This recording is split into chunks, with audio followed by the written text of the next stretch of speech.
Report आपने देखी किस तरीके से जो है हमने प्रोजेक्ट मुस्कान के तहत बात की है, रिपोर्ट दिखाया क्या ये योजना थी, हमने आपको बताया है बुरहानपुर में कितना फ़ायदा जो है प्रोजेक्ट मुस्कान से जो है जनता को हुआ है। हमारे साथ में बात करने के लिए संबंधित अधिकारी है महिला बाल विकास का। सर, क्या है प्रोजेक्ट मुस्कान, थोड़ा सा विस्तार से बताइए क्या क्या जो है इसमें हुआ है। देखिए, हमारे बुरहानपुर ज़िले में काफ़ी संख्या में बच्चे कुपोषित थे और सैम कैटेगरी में भी काफ़ी बच्चे थे। तो ज़िला प्रशासन के सहयोग से हम लोगों ने एक टीम बनाई। इसमें RBS के डॉक्टर्स को लिया गया, उसमें हमारी महिला बाल विकास की सुपरवाइजर्स थी, ANM थी, RBS के डॉक्टर्स थे और हमारे CHOs थे और हमारे आंगनवाड़ी कार्यकर्ताएं थी। इन सब के माध्यम से हमने प्रत्येक बच्चे का वज़न लिया और उस वज़न के आधार पर ऐसे बच्चों को आइडेंटिफाई किया जो सैम अथवा मैम की कैटेगरी में आ रहे थे। उन सभी बच्चों को हमने NRC में भर्ती करने के लिए एक विशेष नई NRC का गठन किया। उस NRC में हमने सारे बच्चों को भर्ती किया। हमारे पूर्व से जो 4 NRC चल रहे थे उसमें भी सारे बेड हमने भरे और नवीन NRC में सारे बेड भर के हमने उन बच्चों को ट्रीट किया और उनका विशेष देखभाल की। उनको उन्होंने न्यूट्रीमिक्स पाउडर भी दिया, जो आवश्यक दवाइयाँ थी वो भी उपलब्ध कराई। उसके कारण ये हुआ कि जब मॉनिटरिंग बहुत प्रॉपर तरीके से की गई और सारा जिला प्रशासन और सभी लोगों ने मिलकर सहयोग किया तो उस कारण उन बच्चों के स्वास्थ्य में काफ़ी सुधार हुआ। हम लोगों ने लगभग 3240 बच्चों को आइडेंटिफाई किया था और बाद में जब इस विभिन्न चरणों में हमने जब इसकी समीक्षा की तो उसमें से केवल हमारे 200 बच्चे करीब बच्चे थे जो पूर्व के बच्चे थे जो किसी कारणवश की और नहीं हो पाए थे।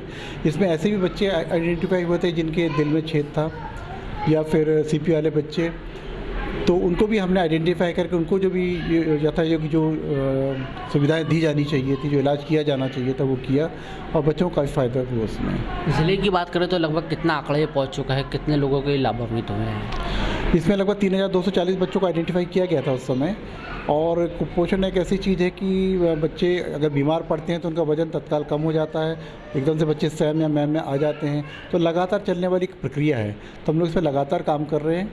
महिला एवं बाल विकास विभाग द्वारा प्रत्येक माह 11 तारीख से 20 तारीख के बीच जो शारीरिक माप की गतिविधि की जाती है और उसमें हम जितने भी बच्चे हमारे हैं उन सबको हम लोग भारत सरकार के पोर्टल है पोषण ट्रैकर के नाम से, उस पोषण ट्रैकर ऐप या पोर्टल पर हम लोग दर्ज करते हैं और उसमें जितने भी बच्चे हमारे सैम या मैम कैटेगरी में चिन्हित होते हैं उनको लगातार हम लोग मुख्यमंत्री बाल आरोग्य संवर्धन कार्यक्रम के माध्यम से लाभान्वित करते हैं, उनको सुविधाएं दी जाती है। उद्देश्य हम सभी का ये है कि हमारा बुरहानपुर जिला कुपोषण से मुक्त हो सके। लक्षण क्या रहते हैं इसके सर?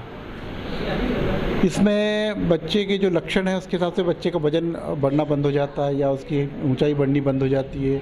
कुछ बच्चों में एडिमा की समस्या रहती है, कुछ बच्चे लगातार बीमार रहते हैं, उनको भूख लगना कम हो जाता है उनका। बहुत सारे ऐसे लक्षण हैं जो जिनके आधार पर आइडेंटिफाई करना पड़ता है कि कौन सा बच्चा कुपोषित है, कौन सा बच्चा सामान्य वर्ग में है। मुख्यतः हम लोग बच्चे की जो लंबाई ऊंचाई है वो लेते हैं और उनका जो वजन लेते हैं उसके आधार पर निर्धारण करते हैं। एक अगर हम बात करें सर, तो अगर कोई बच्चा कुपोषित होता है, अगर उसकी पहचान हो जाती है तो एक संभावित कितने दिन के अंदर, कितने महीनों में ठीक होने की इसकी संभावना रहती है? ये बच्चे की स्थिति पर निर्भर करता है।